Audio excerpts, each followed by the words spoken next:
दो सदिशों का गुणनफल। ठीक है, आज हम इस टॉपिक पे पढ़ेंगे दो सदिशों का गुणनफल। सदिशों का गुणनफल दो प्रकार से होता है। ठीक है, सदिशों का एक अदिश गुणनफल होता है और एक सदिशों का सदिश गुणनफल। ठीक है, तो सबसे पहले हम सदिशों का अदिश गुणनफल पढ़ेंगे, जिसको हम डॉट भी बोलते हैं। ठीक है, सदिशों के अदिश गुणनफल को डॉट मल्टीप्लाई भी बोलते हैं और सदिशों के सदिश गुणनफल को क्रॉस मल्टीप्लाई बोलते हैं।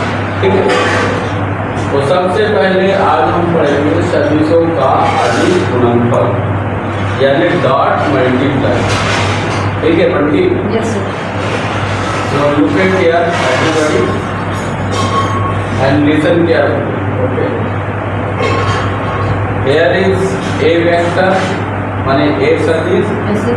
dot b vector. Yes, sir. a सदिश dot b सदिश। ठीक है, अब इसको हमने मॉड में लिखा हुआ है, मॉड ए वेक्टर मॉड बी वेक्टर। इसका मतलब क्या होगा? इसका क्या है? ये परिमाण, ए का परिमाण बी का परिमाण।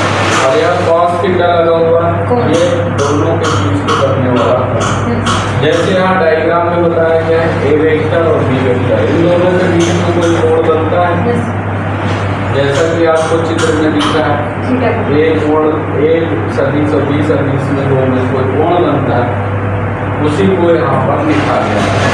ये ध्यान रखना है कि अदिश गुणनफल में cos थीटा और जो आगे सदिश पढ़ेंगे उसमें साइन आ जाएगा। बेसिक डिफरेंस दोनों में यही है, मेन डिफरेंस यही है कि डॉट में कॉस आता है और जब आप क्रॉस करने जाओगे तो उसमें साइन आएगा। ठीक, अब ये कॉस कैसे आया इसको भी बता देंगे। जो ये बी वाला आपने लिया है, बी का आपने इसमें प्रक्षेप दिया है, ए सदिश में आपने बी का प्रक्षेप किया, जो बी cos थीटा के रूप में ए के साथ जुड़ गया। ठीक, अब इससे हमने निष्कर्ष क्या निकाला है कि दो सदिशों के गुणन से प्राप्त परिणामी राशि अदिश होगी। ठीक है, क्या निष्कर्ष निकाला? दो सदिशों के गुणन से प्राप्त परिणामी राशि अदिश होगी। जैसे दो सदिशों का गुणनफल हो रहा है, जो परिणामी हमारा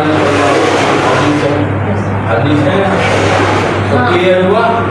ओके, चलिए फिर अब आगे हम नेक्स्ट टॉपिक पे चलेंगे। ठीक, इसको यहीं पर क्लोज करते हैं। अब आगे हम पढ़ेंगे दो सदिशों का सदिश गुणनफल, है ना? क्या पढ़ेंगे? दो सदिशों का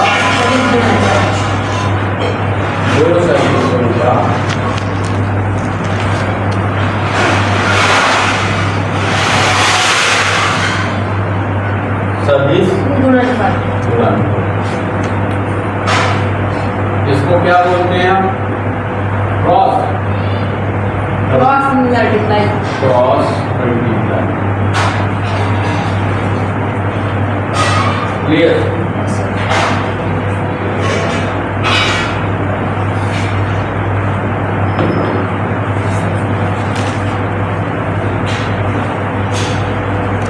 तो आपको ये क्लियर हुआ? अच्छे से क्लियर हुआ? हाँ सर।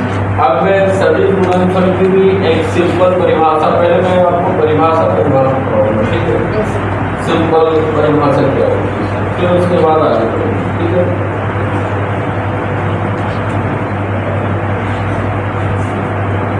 जैसे ए मल्टीप्लाई बी मल्टीप्लाई, तो उसको क्या लिखेंगे? इसी तरह लिख सकते हैं। ठीक है, और